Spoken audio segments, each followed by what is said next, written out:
Dear student, I hope आप लोग अच्छे होंगे, स्वस्थ होंगे, मस्त होंगे और अपनी पढ़ाई अच्छे से आप कर रहे होंगे। आज हम आप लोगों को एक नया टॉपिक पढ़ाएंगे समाकलन में। तो आइए इस टॉपिक से जुड़ते हैं।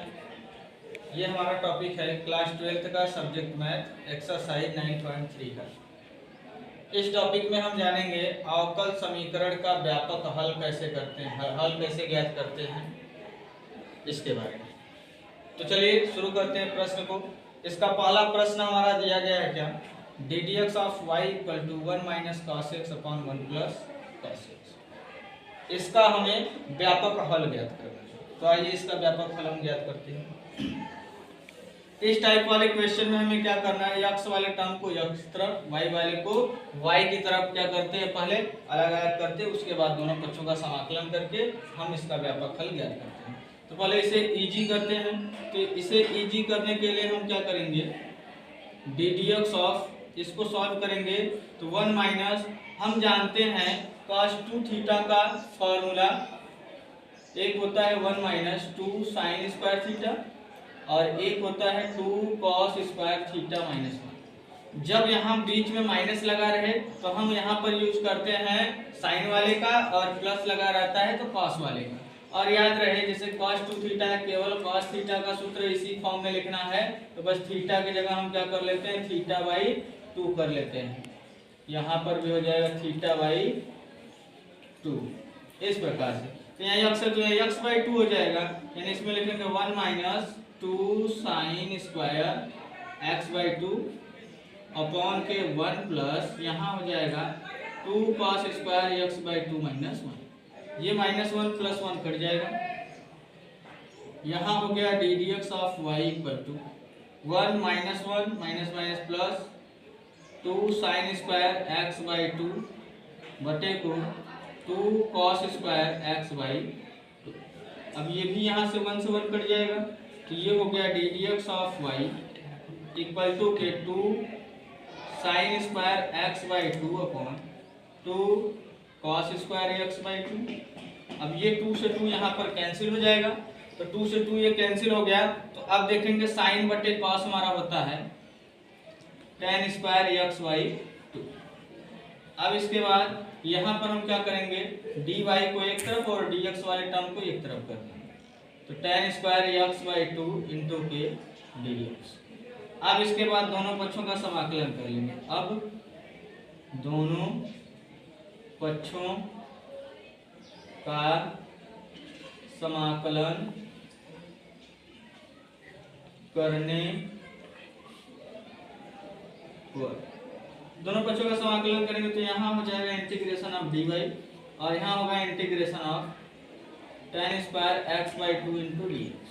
तो इसका समाकलन हो जाएगा y integration of tan square x की बात करें तो इसका समाकलन में नहीं जानते हैं, तो इसको हम लिख सकते हैं, इसमें सूत्र जानते हैं कि tan स्क्वायर एक्स को हम लिख सकते हैं sec स्क्वायर एक्स माइनस 1, ये लिखा जा सकता है। तो अब इसका समाकलन करेंगे तो यहाँ हो जाएगा sec स्क्वायर का समाकलन होगा tan x बाई 2 और x के स्थान पर यदि हमारा x बाई 2 है तो यहाँ से हम क्या करेंगे, समाकलन में क्या किया जाता है कि चेन रूल लगाते हैं। तो x के स्थान पर यदि कोई एक्स्ट्रा चीज रहता है तो उसका हम अलग से अवकलन करके भाग देते हैं।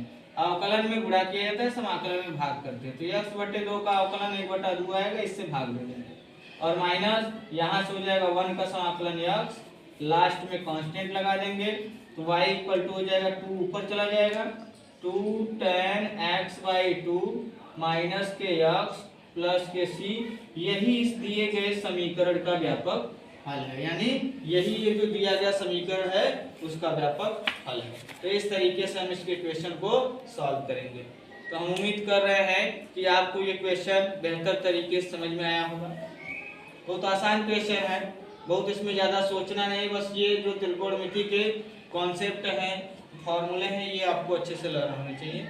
ये याद है तो क्वेश्चन आप आसानी से इसे लगा पाएंगे।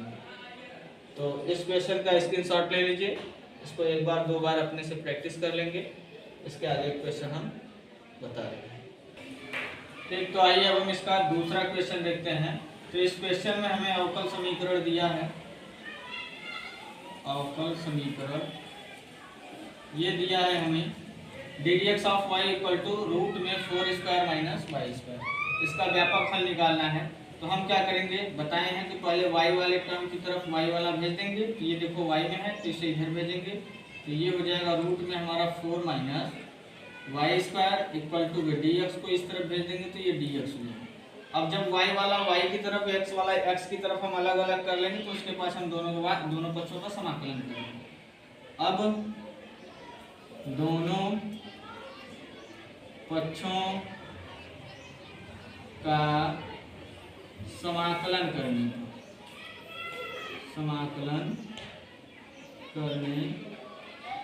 पर अब दोनों पक्षों का जब हम समाकलन करेंगे तो इंटीग्रेशन ऑफ यहाँ हो जाएगा डी वाई अपॉन के रूट में 4 minus y square equal to integration of d x. तो इसे लिख सकते हैं इंटीग्रेशन ऑफ 1 अपॉन के रूट में 4 को हम लिख सकते हैं 2 का स्क्वायर माइनस ये वाई स्क्वायर इंटू के डी वाई और इक्वल टू के यहाँ हो जाएगा इंटीग्रेशन ऑफ डी एक्स। तो इसका समाकलन अब हमें मालूम होना चाहिए, एक फॉर्मूला होता है 1 अपॉन के रूट में A square minus X square D X का फार्मूला होता है sine inverse X by A. तो ये हम लगा लेंगे, तो इसमें लगाया जाएगा तो ये हो जाएगा साइन इनवर्स एक्स मतलब वाई यहाँ पर है, ए का मतलब 2 और इक्वल टू में यहाँ डी एक्स का एक्स प्लस के कांस्टेंट लगाएंगे। साइन इनवर्स उधर जाएगा तो ये y इक्वल टू हो जाएगा y अपॉन 2 इक्वल टू हो जाएगा साइन इनवर्स इधर जाएगा तो ये साइन हो जाएगा x प्लस सी। इसके बाद हम y की वैल्यू निकालेंगे तो ये 2 डिवाइड इधर जाएगा मल्टीप्लाई हो जाएगा यानी 2 साइन x प्लस सी। यही इस क्वेश्चन का व्यापक हल है, इस दिए गए आपका समीकरण का यही व्यापक हल है। इस तरीके से इस क्वेश्चन को हम सॉल्व करेंगे। तो आपको ये क्वेश्चन अच्छे से समझ में आया हो तो कमेंट करिए, और कोई कंफ्यूजन है तब भी आप कमेंट करिए, उसको देखा जाएगा।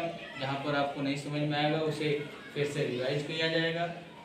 और हम अपनी तरफ से पूरा प्रयास करते हैं कि आपको कोई भी क्वेश्चन बताया जाए तो उसे बिल्कुल हर एक स्टेप को अच्छे तरीके से समझाया जा सके। तो अपनी तरफ से तो हम पूरा प्रयास करके अच्छे से समझाए हैं, फिर भी आपको कोई कन्फ्यूजन होगा तो आप ज़रूर कमेंट करिएगा। और यदि आपको ये क्वेश्चन अच्छे से समझ में आ रहे हैं तो मेरे चैनल को लाइक करिए, सब्सक्राइब करिए और अपने मित्र दोस्तों में भी शेयर करिए, ताकि वे लोग भी इस टाइप के क्वेश्चन को अच्छे से सीख सकें और एग्ज़ाम में इस टाइप का क्वेश्चन आ जाए तो उसे सॉल्व करके इसका नंबर प्राप्त कर सकें। तो चलिए इसका नेक्स्ट क्वेश्चन हम आपको नेक्स्ट वीडियो में बताएंगे। धन्यवाद। जय हिंद, जय भारत।